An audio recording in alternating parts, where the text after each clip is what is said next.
بسم اللہ الرحمن الرحیم۔ معزز و محترم حاضرین و سامعین، اللہ رب العزت کے فضل و کرم سے آج رمضان المبارک کی چوتھی شب میں نماز تراویح میں قرآن مجید کا جو حصہ ہم نے تلاوت کیا ہے وہ سارے کا سارا سورہ نساء پر مشتمل ہے۔ سبحان اللہ۔ بذات خود سورۃ النساء مدنی صورتوں میں سے بڑی عظیم الشان، بڑی معرکۃ الآراء، فضائل، مسائل، احکام، اوامر، نواہی اور تذکروں سے بھرپور سورہ مبارکہ ہے جو 3 پاروں کے اندر پھیلی ہوئی ہے، جس میں 177 آیات اور 24 رکوع ہیں، اور نزول کے اعتبار سے مدنی صورتوں میں سے قرآن مجید کی ترتیب اصلی کے اعتبار سے یہ چوتھی سورہ مبارکہ ہے۔ بالترتیب جتنی بھی صورتیں اب تک ہم نے پڑھی ہیں وہ ساری کی ساری نزول کے اعتبار سے مدنی۔ آج اللہ تبارک و تعالیٰ کے فضل و کرم سے سب سے پہلے چوتھے پارے کا آخری چوتھائی حصہ تلاوت کیا گیا ہے، اس کے بعد پھر 5واں پارہ اول سے لے کر آخر تک پڑھنے کی ہم کو توفیق ملی ہے، اور ایک اعتبار سے آج ہماری جو قرآن مجید کی ساری منزل ہے اس کا چھٹا حصہ مکمل ہو چکا ہے۔ اللہ تبارک و تعالیٰ کی بارگاہ میں دعا ہے کہ وہ ہمیں پورے کا پورا قرآن صحیح طور پر پڑھنے اور سمجھنے اور عمل پیرا ہونے کی توفیق سے فرمائے۔ ماشاءاللہ قاری صاحب بڑی خوبصورت انداز کے ساتھ، بڑی روانی سے اور بڑی چابک دستی کے ساتھ قرآن مجید کی تلاوت فرما رہے ہیں۔ جس طرح میں یہ عرض کر رہا تھا کہ حضرت فاطمۃ الزہرا رضی اللہ تعالی عنہا کے آج وصال کا دن ہے، اس لیے کچھ ان کا تذکرہ ہم نے فجر کی نماز کے متصل بعد جو ہمارا درس حدیث ہوتا ہے اس کے اندر بھی کیا تھا۔ ابھی نماز عشاء سے پہلے بھی کچھ گزارشات پیش کی گئیں، اب بھی 1-2 باتیں میں عرض کرتا ہوں تاکہ برکت حاصل ہو جائے۔ حضرت فاطمۃ الزہرا رضی اللہ تعالی عنہا نبی اکرم صلی اللہ علیہ وسلم کی ایسی پیاری رخت جگر ہیں جن کے بارے میں نبی اکرم صلی اللہ علیہ وسلم کا فرمان ہے کہ انما سمیت فاطمۃ لأن اللہ فاطمہا وذریتہا عن النار۔ سبحان اللہ۔ میں نے اپنی بیٹی فاطمہ کا نام اس لیے فاطمہ رکھا ہے کہ یہ خود بھی دوزخ سے آزاد ہے اور اللہ تبارک و تعالیٰ نے اس کی اولاد کو بھی دوزخ سے آزاد فرمایا۔ اور ایک حدیث کے اندر یہ الفاظ آئے ہیں کہ انما سمیت فاطمۃ لأن اللہ فاطمہا وذریتہا ومحبیہا عن النار۔ میں نے اپنی بیٹی فاطمہ کا نام فاطمہ اس لیے رکھا ہے کہ یہ خود بھی دوزخ سے آزاد ہے، ان کی اولاد کو بھی اللہ نے دوزخ سے آزادی عطا فرمائی ہے، اور جو اس خانوادے سے محبت کرنے والے ہیں ان کو بھی اللہ نے دوزخ سے آزاد کر دیا۔ ایک بڑی مشہور حدیث ہے، حضرت عبداللہ بن مسعود رضی اللہ تعالی عنہ اس کے راوی ہیں، کہتے ہیں جب حضرت امام حسن مجتبی رضی اللہ تعالی عنہ کی پیدائش مبارک ہوئی ہے تو بارگاہ رسالت میں یہ عرض کیا گیا تھا، سرکار بچے کی پیدائش کے موقع پر وہ بات جو عام خواتین کے ہاں ہوتی ہے یہاں پر دیکھنے کے لیے نہیں ملی، نہ یہاں پر خون نظر آیا ہے، نہ یہاں پر کوئی تعفن نظر آیا ہے، نہ یہاں پہ کوئی ناگوار سی بات دیکھی گئی ہے، یہ معاملہ کیا ہے؟ اس کے جواب میں نبی اکرم صلی اللہ علیہ وسلم نے فرمایا اما علمت ان فاطمۃ طاہرۃ مطہرۃ۔ یہ حضرت اسماء بنت امیس رضی اللہ تعالیٰ عنہ کو سرکار نے مخاطب کر کے فرمایا۔ یہ حضرت اسماء بنت امیس جو ہیں یہ حضرت صدیق اکبر رضی اللہ تعالیٰ عنہ کے نکاح میں رہی ہیں، انہی کے بطن سے محمد بن ابی بکر پیدا ہوئے۔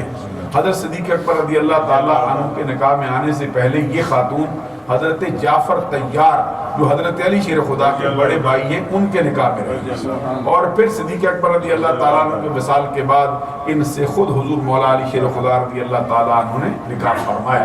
یہ اسماء بنت امیس حضرت امام حسن مجتبی رضی اللہ تعالیٰ عنہ کی پیدائش کے وقت یہ ان کی داعیہ کے فرائض انجام دیتی تھی۔ وہ فرماتی بارگاہ رسالت میں حاضر ہوئی تو میں نے یہ بات عرض کی تو سرکار نے فرمایا اما علمت ان فاطمۃ طاہرۃ مطہرۃ، کیا تجھ کو معلوم نہیں ہے کہ فاطمہ خود بھی پاک ہے اور جو اس کے دامن سے وابستہ ہو اس کو بھی پاکیزگی عطا کرتا ہے۔ انشاءاللہ اللہ تفصیلی بیان جو ہے اس عنوان سے کل جمعہ المبارک کے خطبے میں عرض کریں گے۔ یہ چاند ایک سوال ہے، ذرا ایک مرتبہ درود السلام پڑھیں۔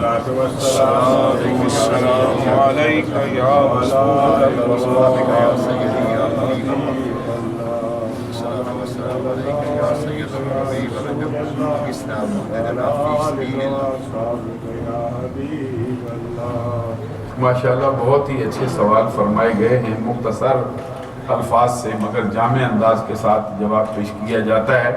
پہلا سوال یہ کہتے ہیں کیا جانوروں کی بھی روح ہوتی ہے، کیا ان کا بھی سوال جواب اور جنت دوزخ ہوگا؟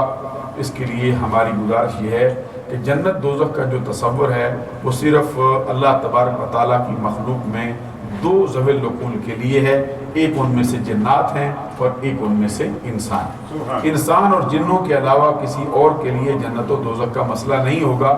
ہاں یہ فرمایا گیا ہے کہ بعض جانور ایسے ہیں جن کو اللہ تبارک و تعالیٰ جنت عطا فرمائے گا، جس طرح کہ اصحاب کہف کا کتا ہے اس کو جنت عطا کی جائے، حضرت عیسیٰ روح اللہ کلمۃ اللہ کا جو گدھا ہے اس کو بھی جنت عطا کی جائے، آقا کونین صلی اللہ علیہ وسلم کی جو اونٹنی ہے اس کو بھی اللہ تبارک و تعالیٰ جنت عطا فرمائے، اور حضرت صالح علیہ السلام کی اونٹنی ہے اللہ اس کو بھی جنت عطا فرمائے، حضرت سلیمان علیہ السلام کا جو پرندہ ایلچی تھا جس کا نام ہدہد ہے اس کو بھی اللہ جنت عطا فرمائے۔ اس کے علاوہ جو جانور ہیں اللہ تبارک و تعالیٰ ان کی جو سزا و جزا کا معمولی تصور آپس میں دنیا میں کبھی رہا ہوگا، جس طرح میں پہلے ایک درس کے اندر عرض بھی کر چکا ہوں کہ ایسی بکری جس کے سینگ نہ ہوں اس کو اگر سینگ والی بکری نے مارا ہوگا تو اللہ تبارک و تعالیٰ قیامت کے دن اس جو بغیر سینگ والی بکری ہے اس کو بھی سینگ عطا فرمائے گا اور اسے کہے گا جتنا اس نے تمہیں مارا ہے تو بھی اس کو مار لے، اور اس کے بعد فرمائے گا تم مٹی کے ساتھ مل کر مٹی ہو جاؤ۔ تو یہ ان کے لیے سزا و جزا کا تصور باقاعدہ طور پر نہیں۔ جنات کی عمر کے بارے میں لکھا ہے کتنی ہوتی ہے، اس کے بارے میں یہ فرمایا گیا کہ جنات جو ہیں ان کی عمریں بہت زیادہ لمبی ہوتی ہیں۔ جس طرح انسان شریعت کے مکلف ہیں، جس طرح انسانوں کے لیے سزا و جزا کا تصور ہے، بالکل اسی طرح جنات بھی شریعت کے مکلف ہیں اور ان کے لیے بھی سزا و جزا کا باقاعدہ طور پر تصور جو ہے وہ موجود ہے۔ اگلا سوال یہ کیا گیا ہے کہ مردوں کو جنت میں حوریں ملے گی، عورتوں کو کیا ملے گا؟ ماشاءاللہ بہت اچھا سوال ہے اور عام طور پہ بہت ہی سننے کے لیے ملتا رہتا ہے۔ آپ کو معلوم ہے کہ جو خواتین جن کی شادی ہو چکی ہے ان کو اللہ تبارک و تعالیٰ قیامت کے دن جنت کے اندر ان کے خامد عطا فرمائے گا، اور ایک سے بڑھ کر کسی اور خامد کا ہونا اسی کی مثل ہے جیسے کوئی بندہ یہ کہے کہ میرے دو باپ ہونے چاہیے۔ کون سا بندہ بغیرت ہے جو کہے کہ میرے دو باپ ہونے چاہیے؟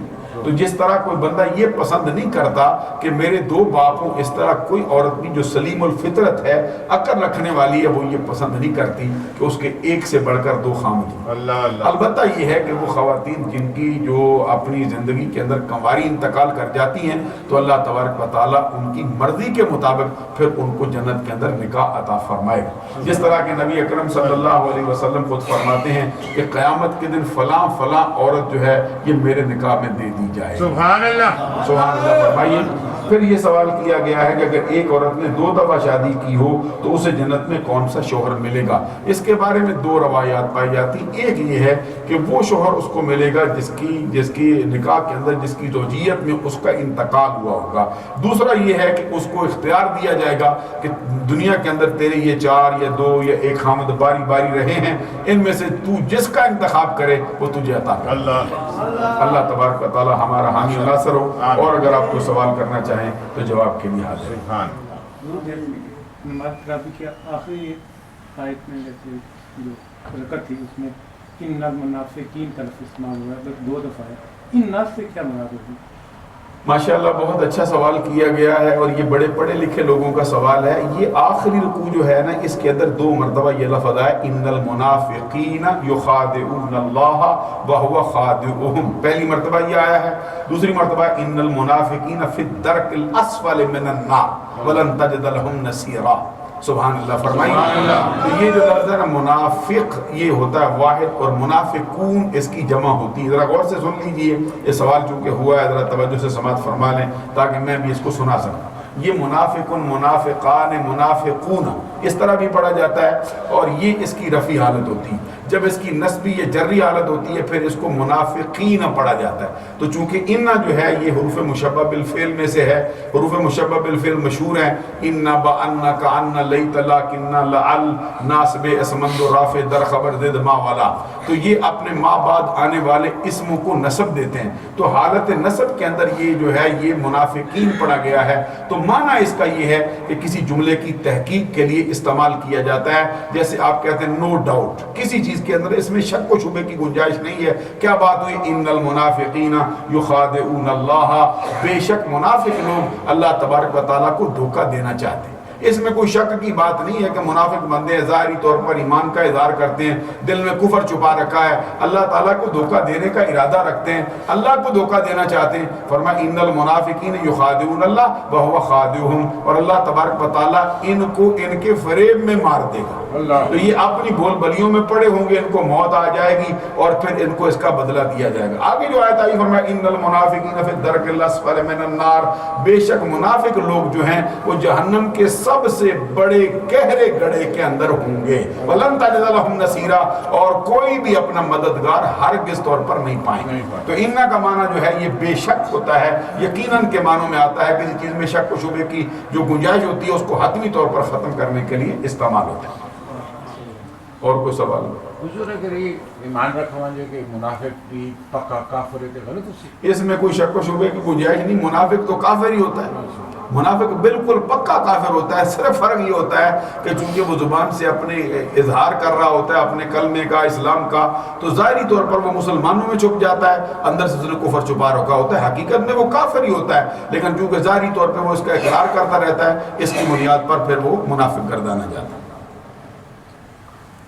سبحان ربک رب العزت عما یصفون وسلام علی المرسلین والحمد للہ رب العالمین۔ الہی آج کے ہمارے درس، ہمارے نماز عشاء کو، نماز تراویح کو، نماز وتر کو، اور پڑھے جانے والے قرآن کو اور کی جانے والی گزارشات کو اپنی بارگاہ میں قبول فرما، اور خاتون جنت رضی اللہ تعالیٰ عنہ کا تذکرہ ہوا ہے، الہی ان کے درجات میں مزید بلندی عطا فرما، ان کے صدقے سے پوری امت مسلمہ پہ اپنا رحم کرم فرما۔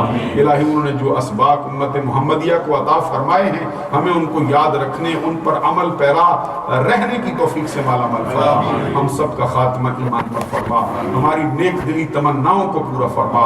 وصلی اللہ علی حبیبہ محمد وآلہ وصحبہ اجمعین برحمتک یا